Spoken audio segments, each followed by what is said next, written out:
मुसलमानों ने सिर पर कफन बांध लिया है। अगर वक्फ बिल वापस नहीं लिया गया तो देश का हर मुसलमान अपना सिर कटाने को तैयार है, सब कुछ कुर्बान करने को तैयार है।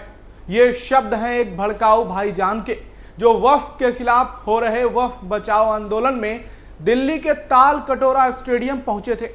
ऐसे एक नहीं कई भड़काऊ भाईजान ने आज जहर उगला। नमस्कार, आप देख रहे हैं कैपिटल टीवी उत्तर प्रदेश और मैं हूं आपके साथ नवेंदु शेखर झा। हमारे देश में कुछ ऐसे लोग हैं जिन्हें कोई काम नहीं है सिवाय लोगों को भड़काने के। वो पिछले कुछ दिनों से गला फाड़ फाड़ कर वक्फ का नाम लेकर मुसलमानों को गुमराह कर रहे हैं। इसी कड़ी में दिल्ली के ताल कटोरा स्टेडियम में वक्फ बिल के विरोध में कब्जा गैंग ने एक बार फिर मुसलमानों को गुमराह करने की पूरी कोशिश की। इसमें ना सिर्फ कट्टरपंथी मौलानाओं का गैंग शामिल हुआ, बल्कि ऐसे कई भड़काऊ सियासतदान शामिल हुए जो पिछले कुछ दिनों से वक्फ को लेकर लगातार सियासी रोटी तो सेक ही रहे हैं, साथ ही मुसलमानों को भड़काने का कोई मौका नहीं छोड़ रहे। All India Muslim personal law board और जमीयत उलेमा के साथ साथ इसमें ओवैसी ने सबसे ज्यादा गला फाड़ा। ताल कटोरा स्टेडियम में इस विरोध प्रदर्शन में सपा भी शामिल हुई। खुद अखिलेश यादव के भाईजान पहुंचे और वक्फ बिल के खिलाफ जमकर बयानबाजी की। बिहार से तेजस्वी यादव के सियासी दूत मनोज झा भी पहुंचे, साथ ही कुछ और नेता भी। हालांकि भड़काऊ कार्यक्रम में शामिल होकर वक्फ बिल पर इन लोगों ने तो जमकर बवाल काटा। वहीं इंडी गठबंधन की पोल भी खुल गई। सबने जोर जोर से गला फाड़कर भड़काऊ भाषण दिया, तालियां भी बटोरी। लेकिन इससे मिलेगा क्या, ये बड़ा सवाल है, क्योंकि उधर मोदी सरकार ने भी अंदर खाने बड़ी तैयारी कर ली है।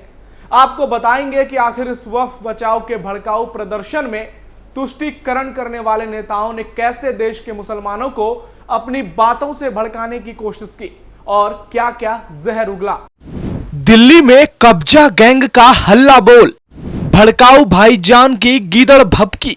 वक्फ बचाओ नहीं, मुस्लिम भड़काओ आंदोलन, वक्फ के खिलाफ एक्शन जारी। वक्फ कानून को लेकर देश का सियासी पारा हाई है। अलग अलग मुस्लिम संगठन देश भर में इस अभियान के जरिए विरोध प्रदर्शन में लगे हैं। All India Muslim personal law board की अगुवाई में देश के तमाम मुस्लिम संगठनों ने मंगलवार को दिल्ली के ताल कटोरा स्टेडियम में वक्फ कानून के खिलाफ एकजुट होकर भड़काऊ प्रदर्शन किया।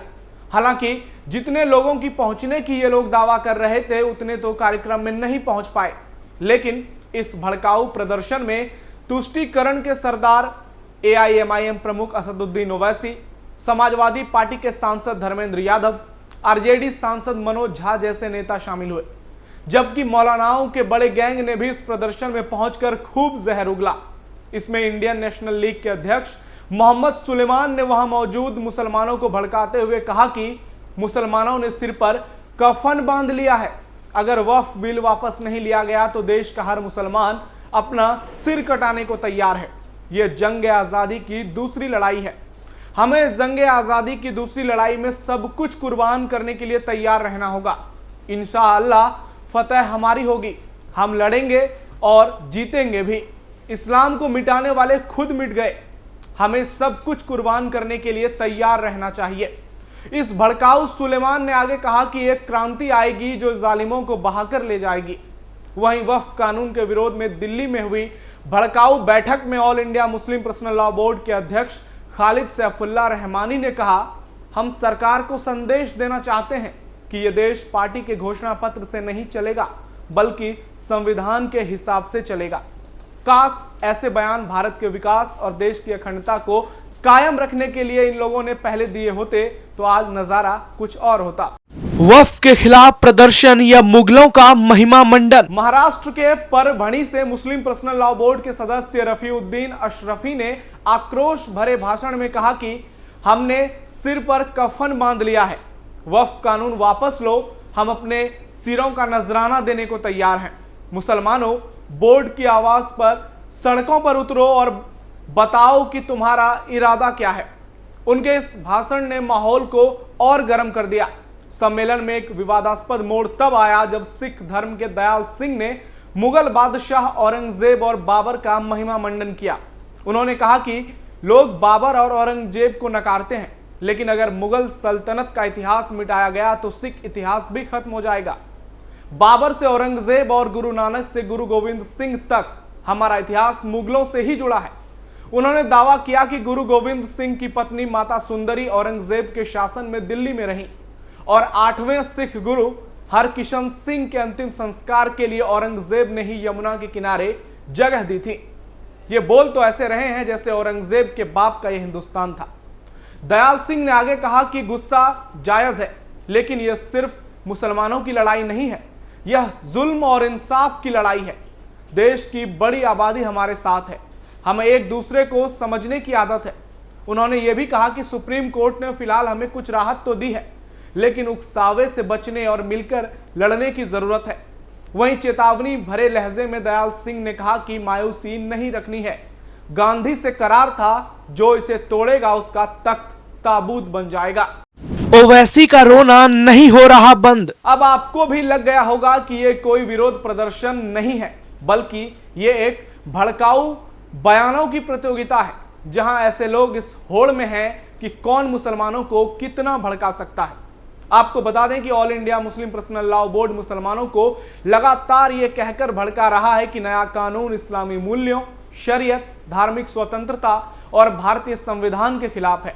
बोर्ड का दावा है कि नए कानून से वक्फ संपत्तियों को सरकार या व्यक्तियों के लिए हड़पना आसान हो जाएगा। यह सारा ड्रामा मुस्लिम पर्सनल लॉ बोर्ड और तमाम संगठनों का है, साथ ही ओवैसी जैसे नेताओं का।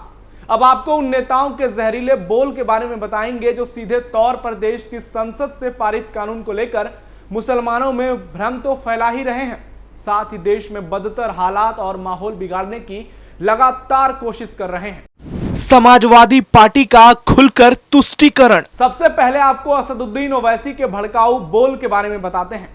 वक्फ कानून पर बोलते हुए ओवैसी ने कहा कि हर इस्लामी देश में, चाहे वो लोकतंत्र हो या फिर बादशाहत, वहां वक्फ कानून मौजूद है।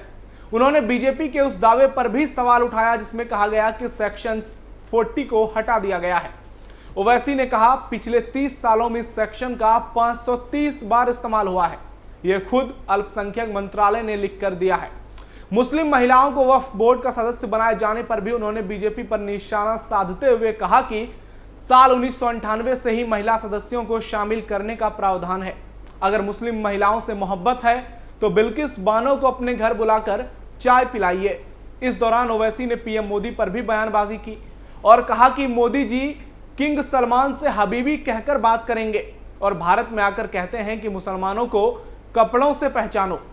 ओवैसी ने कई बार इस बात को दोहराया कि यह मुसलमानों की आजादी पर हमला है, यह मुसलमानों को कमजोर करने की कोशिश है और यह उनकी संपत्ति को हड़पने का प्रयास है। मोदी सरकार फैसले पर कायम। इसके अलावा सपा सांसद धर्मेंद्र यादव ने भी वक्फ के खिलाफ जमकर बयानबाजी की। धर्मेंद्र सपा और अखिलेश दोनों के प्रतिनिधि बनकर तालकटोरा स्टेडियम पहुंचे थे। इस दौरान उन्होंने कहा कि सपा ने सबसे पहले संसद में इस कानून का विरोध किया और आज भी हम इसका पुरजोर विरोध कर रहे हैं। हमने पहले ही कहा है कि इस बिल की कोई जरूरत ही नहीं थी, जिसे कानून बना दिया गया।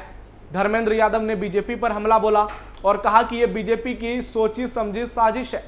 आपको बता दें कि सपा पहले ही कह चुकी है कि वो आखिरी सांस तक वक्फ कानून के खिलाफ लड़ेगी। वहीं इस भड़काऊ कार्यक्रम में आरजेडी प्रवक्ता मनोज झा ने भी बीजेपी सरकार के खिलाफ जमकर बयानबाजी की।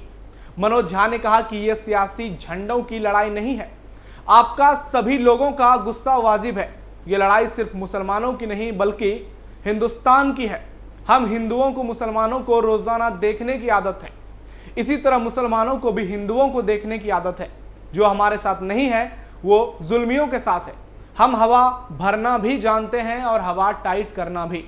आप सोच रहे होंगे कि इन नेताओं में कितना गट्स है इस्लाम प्रेम को लेकर, जो ये खुलकर ऐसे तुष्टीकरण की सियासत कर रहे हैं। कुल मिलाकर इन नेताओं और मौलानाओं ने इस भड़काऊ प्रदर्शन के दौरान खूब जहर उगला और सरकार पर पुरजोर तरीके से हमला किया, लेकिन ये अभी भी उस भूल में जी रहे हैं कि शायद मोदी सरकार इनके आगे झुक जाएगी। इन्हें सुप्रीम कोर्ट की एक टिप्पणी कोई संजीवनी लग रही है, लेकिन ये लोग सच्चाई से आखिर कब तक मुंह मोड़ कर रखेंगे। उधर सरकार ने भले ही कह दिया हो कि 5 मई तक कोई बड़ी कार्रवाई नहीं होगी, लेकिन कई राज्यों की सरकार वक्फ को लेकर एक्शन में नजर आ रही है। इसी कड़ी में आज मध्य प्रदेश में 3 भूमाफियाओं को वक्फ कानून के तहत सरकार ने नोटिस भेजा है और फौरन जवाब मांगा है, जबकि यूपी और उत्तराखंड में तो एक्शन जारी है। बाबा का बुलडोजर खूब चल रहा है और ऐसे किसी छिटपुट आंदोलन से ना तो प्रदेश की योगी सरकार घबराने वाली है, ना ही केंद्र की मोदी सरकार। और सबसे खास बात है कि इस आंदोलन में कांग्रेस पार्टी का कोई बड़ा नेता नजर नहीं आया जो इंडी गठबंधन का पोल खोलता है।